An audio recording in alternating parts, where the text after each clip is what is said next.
Just started Wuthering Waves and want more power? Do you think you need the latest limited banner character to be strong, or that it takes a lot of time to fill a power spike? Or maybe you're just banging your head against the wall, unable to defeat the holo?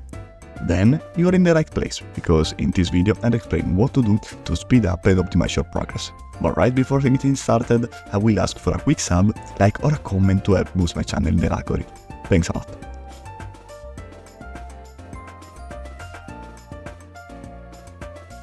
One of the first things you should do, if you haven't already, is finish the main and optional storylines. It will be also preferable to complete the exploration quest.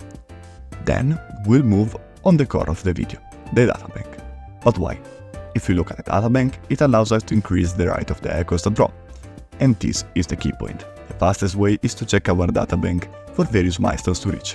These are 5, 8 and 15. Depending on the milestone, the maximum rate of echoes you can find increases. But wait, except for your main echoes, don't level them up until you reach 15, and unlock the maximum rate of echoes with almost double the stats. That's because it can hinder your progress, but now you might ask, I don't have all that time for the farm. Don't worry, it's actually very simple. Go to your databank, find a list of enemies, look for those you haven't captured or that you have lower rarity than your maximum possible, and then start roaming them up and completing some exploration at the same time. If you want to farm boss echoes, you don't have to spend stamina or wave plate. You can just defeat the boss and wait for him to respawn if you didn't drop him. This also applies to weekly bosses. Just enter the arena, defeat him, capture him if you get lucky, and get out without claiming the resources. I saw a lot of people getting scared of wasting resources, so that's why I'm saying that. Once you finished farming and obtaining the 80% chance to find a 4-star echo, you'll need to upgrade them. If you haven't used your resources previously, you'll have enough XP to upgrade the echoes of about 2 of your favorite characters. Then, you'll use another resource called Premium Tuner, which allows you to unlock the substats of your echo. These resources can be farmed in the task field, but until you've generally upgraded 2 teams, I don't recommend focusing too much on farming echo XP, since not being at the maximum world level, the cost to gain ratio is minimal. Therefore, the second step of optimizing progress is to upgrade your characters, focusing on 2 main DPSs and 2 sub DPSs. Supports don't require many resources or need to be maxed out. This is because you need 2 teams in the Tower of Adversity. But don't worry, as long as the characters are main DPSs, they won't be a waste of resources, given that the current content is extremely difficult. However, I still recommend free-to-play players to use Upcrover for the first team and Sanwa for the second team, as these are 2 free characters everyone has and are extremely strong from start to finish. You should also prioritize skill levels and avoid leveling other points that make little difference until you have 2 teams ready. If you have doubts about the builds, for example, which sets bonus to use, it's quite simple for now. Follow the elemental bonus for both DPS and sub DPSs for the 2 supports.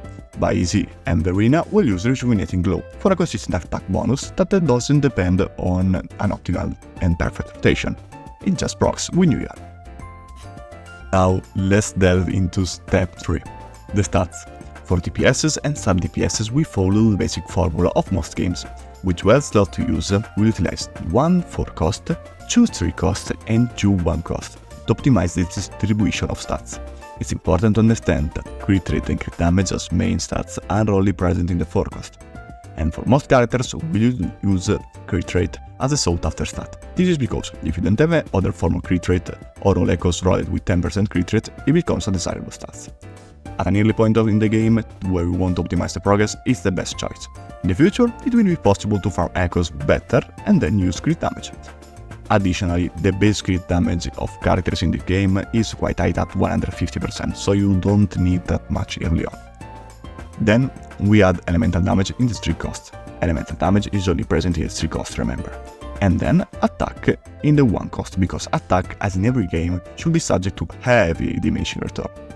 The more you stack it, the more it loses value, since it's additive and not multiplicative, like crit damage in the final damage calculation.